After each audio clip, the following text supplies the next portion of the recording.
Assalamualaikum warahmatullahi wabarakatuh. Semangat pagi Bapak Ibu. Pada kali ini saya akan mempresentasikan SAC hasil kerja untuk kegiatan guna yang telah dilakukan dari beberapa kegiatan tugas kita. Dalam SAC saya tampilkan di opening, selain logo Bungun dan Balai Bahasa Jawa Tengah, adalah flyer yang saya gunakan. Pada home, saya memunculkan materi yang saya munculkan, yaitu otomatisasi tata kelola perkantoran yang dipakai untuk kelas 11 BPKP dengan materi sistem administrasi kepegawaian. Di sini saya menampilkan sedikit animasi. Pada materi saya melanjutkan penjelasan dari sistem administrasi kepegawaian. Definisi secara singkat, apa itu sistem administrasi kepegawaian? Yaitu suatu sistem yang terbuka bla bla bla bla. Kemudian sistem administrasi kepegawaian ini saya jelaskan dalam awalnya dari RPP.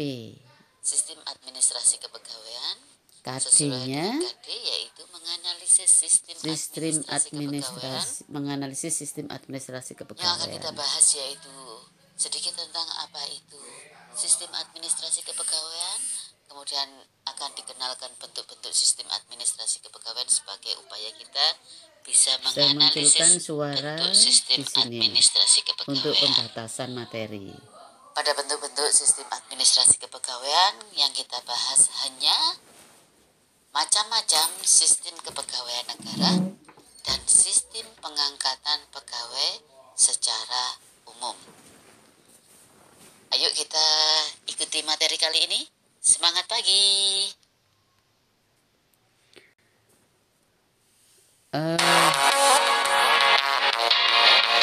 Sistem kepegawaian negara di sini sesuai dengan pembatasan yang saya katakan membahas tentang sistem terintegrasi, sistem terpisah, dan sistem serikat yang diuraikan di materi selanjutnya, yaitu apa itu sistem terintegrasi.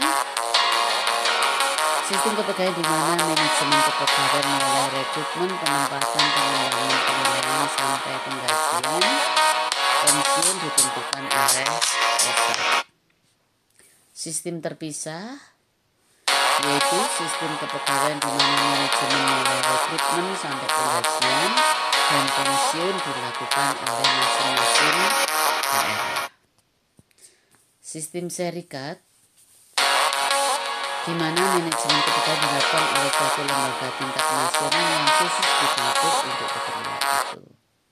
Selanjutnya, kita membahas tentang macam-macam sistem pengangkatan pegawai secara umum.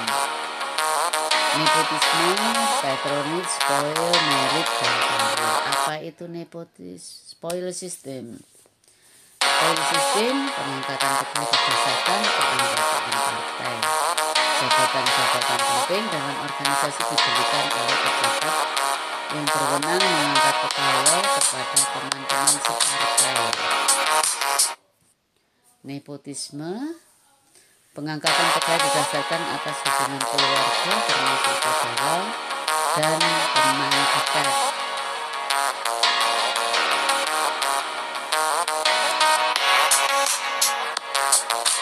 Fungsinya memperoleh kerjasama yang baik di antara pegawai karena mereka saling mengenal. Patronage system didasarkan atas keinginan untuk membantu pegawai tersebut. Usaha untuk membantu pegawai dapat berdasarkan hubungan politik atau hubungan keluarga. Merit system yaitu pengangkatan pegawai dalam sistem ini didasarkan atas kecakapan. Beranggapan bahwa negara akan maju apabila pegawai terdiri dari orang-orang yang cakap.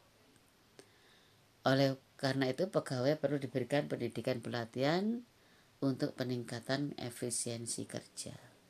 Apa itu career system? Menekankan bahwa pengangkatan pertama pegawai didasarkan kecacatan, sementara itu dalam pengembangan lebih lanjut masa kerja diperhitungkan dan ikut menentukan. Dalam perkembangannya, di samping masa kerja, unsur kesesuaian dan pengertian dan syarat-syarat objektif lainnya juga menentukan.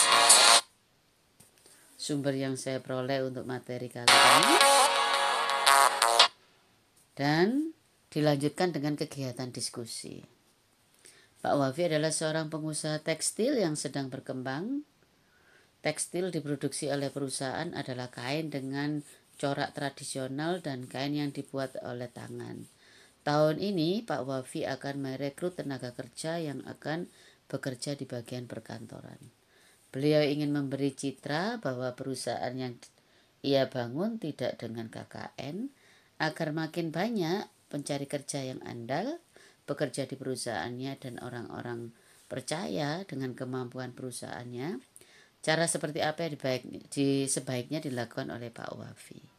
Siswa, kalau pada kegiatan offline biasanya ada beberapa materi diskusi, kali ini cukup satu, dan hasil diskusi anak-anak dipresentasikan atau dikomunikasikan. Kali ini salah satu contoh diskusi kelompok yang dipakai untuk resume kegiatan kali ini. Intinya mengumumkan ke media, melakukan seleksi secara objektif.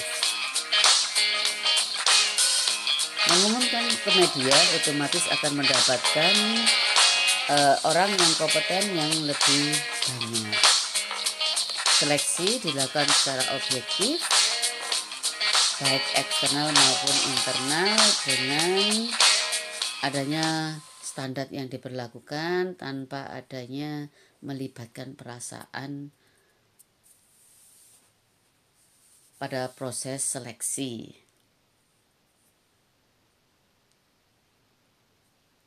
Selanjutnya pada evaluasi. Evaluasi di sini dimunculkan upaya evaluasi itu bukan adanya tekanan, tapi dilakukan